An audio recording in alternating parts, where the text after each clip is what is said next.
11-12 তারিখ যার যা কাজ করার ডিউটি ছিল করেনি, তা আমি কোনো মন্তব্য করব না। আমি কোনো মন্তব্য করব না। 11 এবং 12 তারিখে যাদের যে ডিউটি ছিল করার তারা করেননি। কে করেছে, কেন করেছে, কিভাবে করেছে মানুষ জানে।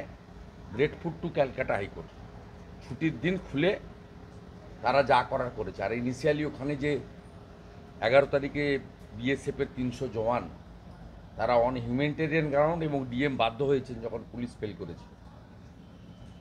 All credit goes to 11th BSF আর 12 তারিখ ক্যালকাটা হাইকোর্ট। মানুষের কাল থেকে আমি, যেহেতু আমি পিটিশনার, আমি 100-150 মেসেজ পেয়েছি নর্মাল মেসেজে, যেহেতু ইন্টারনেট বন্ধ আছে, আর আত্মীয়রা পাঠিয়েছে যেখানে নেট আছে। একটাই তাদের বক্তব্য ছিল যে আগামীকাল আরেকটা শুক্রবার, আমরা প্যানিকড, আপনি দয়া করে কলকাতা হাইকোর্টে আপনার আইনজীবীর মাধ্যমে অনুরোধ করুন যাতে প্যারামিলিটারি ফোর্সেস আরও বেশ কিছুদিন এখানে থাকে এবং এনআইএ তদন্ত হয়ে প্রকৃত দোষীরা গ্রেপ্তার হয়। কারণ এখনো পর্যন্ত যে গ্রেপ্তার হয়েছে তারা প্রকৃত দোষী অধিকাংশই নয়। তৃণমূল কংগ্রেস তারা সংখ্যা দেখানোর জন্য পুলিশকে কিছু কিছু লোককে তুলে দিয়েছে। প্রকৃত দোষীরা গ্রেপ্তার হয়নি। কোত্থেকে বোমা, গুলি, বন্দুক এলো, পুলিশের রোল কি ছিল, এগুলো কোনোটাই ইনভেস্টিগেশন হয়নি। অর্থাৎ আমি 11-12 তারিখ যারা কর্তব্য পালন করেনি তারা 17 তারিখে কি বলছেন তার আমি উত্তর দেবো না। I am not interested. একটা বিষয়, মানে হঠাৎ করে রাজ্যপালের এই বোধোদয় আজকে সকালবেলা থেকে তিনি বলছেন আমি মন্তব্য করব না। উনি কেন্দ্রের প্রতিনিধি, আমি ভারতীয় জনতা পার্টির একজন কর্মী এবং এমএলএ। আমার এটা নিয়ে বলা, আমার যে মনের কথা, এটা বাইরে প্রকাশ হলে বিতর্ক হবে, আমি বলবো। কিন্তু আজকে এসএসসি নিয়ে সুপ্রিম কোর্টের যে সিদ্ধান্ত, সুপ্রিম কোর্ট 31শে ডিসেম্বর জটিল হয়ে গেছে। প্রথম কথা হলো, যারা যোগ্য তারা চেয়েছিলেন তাদের চাকরি বাঁচাতে, কিন্তু ফাইনালি তারা 9 মাস বেতন পাবেন, কিন্তু তাদের পরীক্ষায় বসতে হবে। পরীক্ষা করাবে কারা? দুর্নীতিগ্রস্ত এসএসসি। এবং নির্বাচনের আগে তৃণমূল কংগ্রেস আবার টাকা তুলবে। মে মাসের মধ্যে নোটিফিকেশান, অক্টোবর-নভেম্বরের মধ্যে পরীক্ষা হয়তো করাবে, প্যানেল বের করবে, জয়েনিংয়ের ডেট দেবে 1 তারিখ, যেহেতু 31শে ডিসেম্বর পর্যন্ত এরা থাকবে। এবং এই যে 18,000 অ্যাপ্রক্স সংখ্যাটা আমি এক্স্যাক্ট বলতে পারবো না, তাতে কতজন এই 8-9 বছর ধরে 17-18তে ফ্রেশ অ্যাপয়েন্টমেন্টগুলো হয়েছিল, 16র পর থেকে। 18র পর থেকে তো বিক্রি হয়েছে, 18র পর থেকে জেনুইন অ্যাপয়েন্টমেন্ট হয়নি। প্রথম যে লটগুলো জেনুইন ছিল, তো সেই যাদের ওএমআর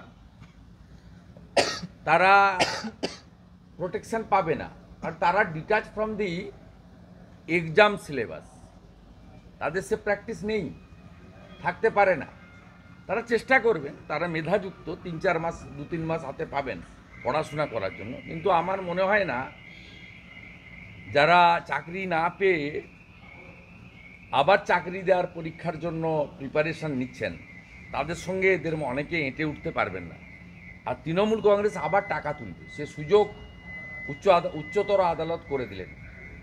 আগে চাকরি বিক্রি করেছে, এবারে প্রশ্ন বিক্রি করবে।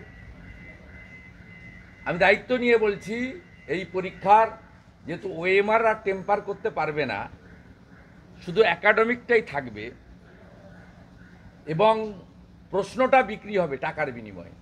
ভাইপো দোকান খুলবে, সুজয় কৃষ্ণ ভদ্র, কুন্তল, শান্তনুর মতো আবার এজেন্ট নামবে, পার্থ চ্যাটার্জির মাসদ্রোণীর ঘরের মতো কারো একটা অন্য কারো নামে ঘর খুলবে,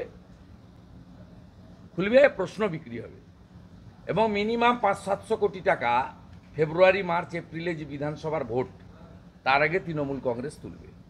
এবং যোগ্যদের একটা বড় অংশ বাতিল হবে। মেধাযুক্ত যারা আশা করছেন চাকরি পাবেন, তারাও পাবেন না। তারা তো প্রশ্ন জানতে পারবেন না, তারা প্রশ্ন কিনতেও পারবেন না। প্রশ্ন বিক্রি করবে তৃণমূল, প্রশ্ন কিনবে যাদের অর্থ আছে, এবং তারা 82-84, যদি 100 নম্বরের হয় 82-84, যদি 50 নম্বরের হয় 44-46 করে নাম্বার পাবে। এবং ওএমআরের নাম্বার জাম্প করে গেলে ভাইবা তো ওদের হাতে থাকবে 10 নম্বর। 10 নম্বর তো তৃণমূলের হাতে আছেই। 9.5, 9, 9.25 দেবে। আর যাদেরকে বাতিল করতে হবে তাদেরকে 2 দেবে, 1 দেবে, 1.5 দেবে। শুধু একাডেমিকটাই পারবে না টেম্পার করতে। ওএমআর খাতা টেম্পার হবে না, প্রশ্ন বিক্রি হবে এবং তৃণমূল আবার 500 কোটি টাকা তুলবে, নির্বাচনে খরচ করবে। দাদা একটা বিষয়, যারা ঘরছাড়া হয়েছেন, যারা আজকে রাজভবনে গিয়েছিলেন, তারা বলছেন আমরা ফিরতে পারবো না, আমাদের ক্যাম্পেই গিয়ে থাকতে হবে, যা পরিস্থিতি বিএসএফ যদি আমি আপনাকে পরিষ্কার কথা বলে দিচ্ছি, বিএসএফ সিআরপিএফ পার্মানেন্ট থাকে না।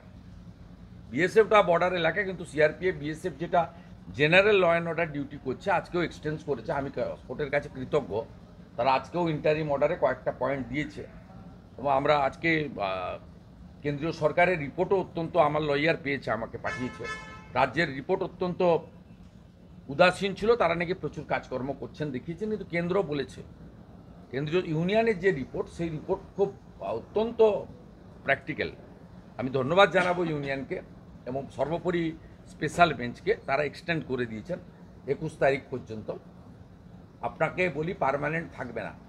সলিউশন ওখানে, এটা কমিউনাল রাইট নয়, এটা ধর্মযুদ্ধ। এরা কাশ্মীরের মতো হিন্দুদের সরাতে চায়। সলিউশন আমি দুভাবে বলতে পারি। একটা হচ্ছে এনআইএকে দিয়ে ওখানে একদম রুটটাকে নষ্ট করে দেওয়া। ধরুন কালকে আমি টুইট করেছি, ইনজাম আজকে অ্যারেস্ট হয়েছে। এর আগে তো বলছিল বাংলাদেশ, তুরস্ক, কত গল্প। ইনজামকে, ইনজামাম, তিনি হচ্ছেন ধুলিয়ান মিউনিসিপ্যালিটির তৃণমূলের চেয়ারম্যান। বাধ্য হয়েছে অ্যারেস্ট করতে, এক্সপোজ করে দিয়েছি ডকুমেন্টারি এভিডেন্স দিয়ে। স্বাভাবিকভাবে আমার বক্তব্য হচ্ছে, এনআইএ ইনভেস্টিগেশন চার্জশিট দেওয়া পর্যন্ত প্যারামিলিটারি ওখানে রাখা উচিত, 1 নম্বর।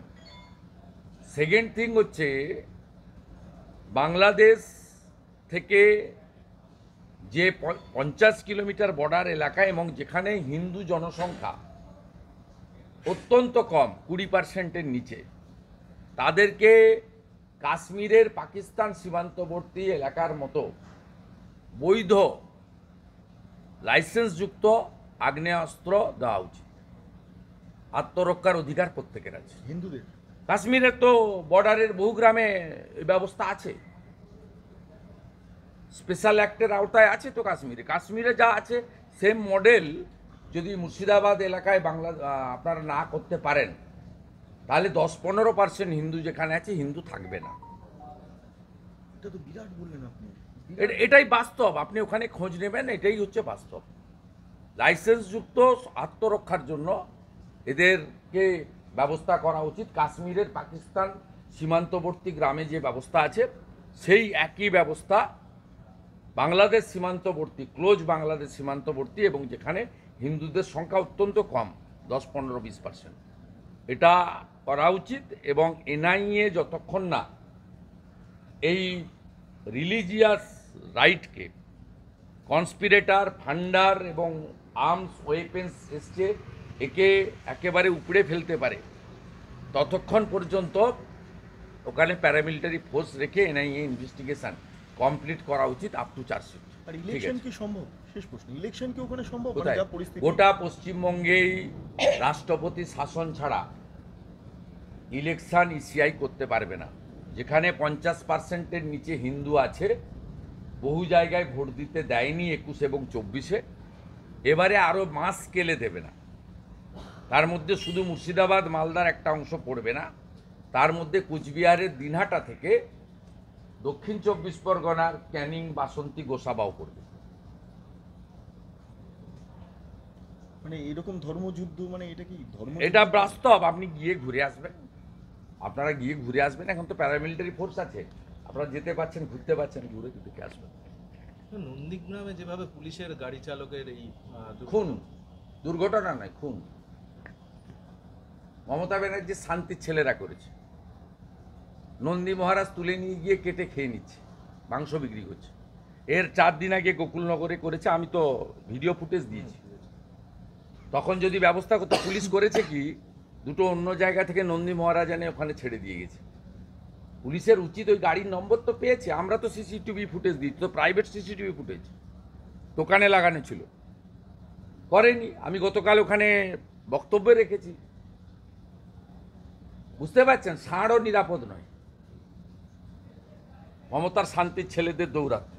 বলছি আপনি একটা পারমিশন পেয়েছেন মিছিলে যুব না, আমি থাকবো ওই মিছিলে। ভবানীপুর বিধানসভা তো, ওই জন্য পারমিশন দিচ্ছিল না।